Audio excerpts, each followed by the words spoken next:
Big boss winner Gilli ಗೆದ್ದ ನಂತರ ಅವರ ಒಂದು ತಂದೆ ಅವ್ರ ಬಗ್ಗೆ ಏನೆಲ್ಲ ಹೇಳಿದ್ರು, ಜನರಿಗೆ ಏನ್ ಹೇಳಿದ್ರು ತಿಳ್ಕೊಂಬರೋಣ.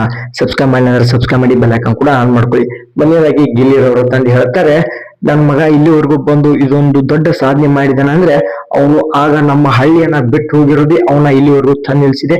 ಸಾಕಷ್ಟು ಜನ ಅಭಿಮಾನಿಗಳು ಅವ್ರಿಗೆ ದೊಡ್ಡ ಮಟ್ಟದಲ್ಲಿ ಓಟನ್ನ ಮಾಡಿ ಗೆಲ್ಸಿದ್ದಾರೆ. ನಂಗೆ ಇದು ಕನ್ಸ ನನ್ಸ ನಂಬಕ್ಕೂ ಕೂಡ ಕಷ್ಟ ಆಗ್ತಾ ಇದೆ. ಯಾಕಂದ್ರೆ ಪ್ರತಿಯೊಂದ್ರಲ್ಲೂ ಕೂಡ ಎಫರ್ಟ್ ಹಾಕ್ತಾ ಇದ್ದ. ಪ್ರತಿಯೊಂದು ರಿಯಾಲಿಟಿ ಶೋಗಳಲ್ಲಿ ಆಲ್ಮೋಸ್ಟ್ ಅವನು ರನ್ನರ್ ಅಪ್ ಆಗಿದ್ದಾನೆ, ಗೆಲುವಿಗೆ ಹತ್ರ ಹೋಗಿ ಸೋತಿದ್ದಾನೆ. ಬಟ್ ಇವಾಗ ಒಂದು ದೊಡ್ಡ ವೇದಿಕೆಯಲ್ಲಿ ಒಂದು ದೊಡ್ಡ ಹೆಸರನ್ನ ಮಾಡಿದ್ದಾನೆ ನನ್ನ ಮಗ. ನನ್ಗೆ ನಂಬಕ್ ಆಗ್ತಾ ಇಲ್ಲ. ನಾನು ತುಂಬಾನೇ ಮುಂಚೆ ಅವನಿಗೆ ಕಾಟ ಕೊಟ್ಟಿದ್ದೀನಿ, ಹೊಡೆದಿದ್ದೀನಿ. ಬಟ್ ಇವಾಗ ಒಂದು ದೊಡ್ಡ ಮಟ್ಟದಲ್ಲಿ ಆತ ಒಂದು ಯಶಸ್ಸನ್ನ ಕಂಡಿದ್ದಾನೆ. ಅದಕ್ಕೆಲ್ಲ ನೀವೇ ಸಾಕ್ಷಿಯಾಗಿದ್ರೆ, ನಿಮ್ಮ ಒಂದು ಮತಗಳೇ ಅವನಿಗೆ ಕಾರಣ, ನಿಮ್ಮ ಒಂದು ಪ್ರೀತಿನೇ ಕಾರಣ.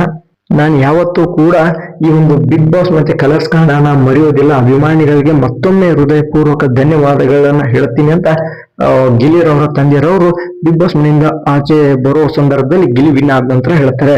ಈ ರೀತಿ ಹೆಚ್ಚಿನ ವಿಡಿಯೋಗಾಗಿ ಚಾನಲ್ ಸಬ್ಸ್ಕ್ರೈಬ್ ಮಾಡಿ. ಮತ್ತೆ ಮುಂದಿನ ಒಂದು ವಿಡಿಯೋದಲ್ಲಿ ಯಾರ್ಯಾರಿಗೆ ಎಷ್ಟೆಷ್ಟು ವೀಕ್ಲಿ ಪೇಮೆಂಟ್ ಇತ್ತು ಬಿಗ್ ಬಾಸ್ ಕಂಟೆಸ್ಟೆಂಟ್ಸ್ ಗಳಿಗೆ, ಮತ್ತೆ ಸ್ಟೇಜ್ ಮೇಲೆ ಯಾವೆಲ್ಲ ಕಂಪನಿಗಳು ಅಥವಾ ಯಾವೆಲ್ಲ ಬ್ರ್ಯಾಂಡ್ ಪ್ರಮೋಷನ್ ಕಂಪನಿಗಳು ಅಮೌಂಟ್ ಅನ್ನ ಅಥವಾ ಚೆಕ್ ಅನ್ನ ನೀಡಿದ್ರು, ನೆಕ್ಸ್ಟ್ ವಿಡಿಯೋದಲ್ಲಿ ತಿಳಿಯೋಣ. Thank you.